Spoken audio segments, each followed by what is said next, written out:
మెదక్ జిల్లాలోని కొల్చార్ మండల కేంద్రంలోని వీరభద్రస్వామి ఆలయ కమిటీ ఆధ్వర్యంలో ప్రతి సంవత్సరం మాదిరిగానే ఈ సంవత్సరం మహాశివరాత్రి పండుగను మాఘ బహుళ త్రయోదశి తదనంతరం చతుర్దశి బుధవారం మహాశివరాత్రి పర్వదినాన్ని అంగరంగ వైభవంగా నిర్వహించుటకు ఆలయ కమిటీ సన్నద్ధమైందని ఆలయ కమిటీ సభ్యులు రాగల ఆనంద్ తెలిపారు.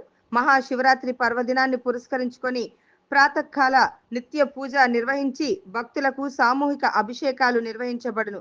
కావున భక్తులు కమిటీ సభ్యులు కుటుంబ సమేతంగా వచ్చి అభిషేకాలు చేసుకునే అవకాశాన్ని సద్వినియోగం చేసుకొని సాయంకాలం ఉపవాస దీక్ష విరమణకు పండ్లు ఆలయ కమిటీ ద్వారా వితరణ చేయబడునని, కావున భక్తులు అధిక సంఖ్యలో పాల్గొని శ్రీ భద్రకాళి సమేత వీరభద్రస్వామి అనుగ్రహం పొందాలని అర్చకులు జంగం సంగమేశ్వర్ మహేష్ తెలిపారు.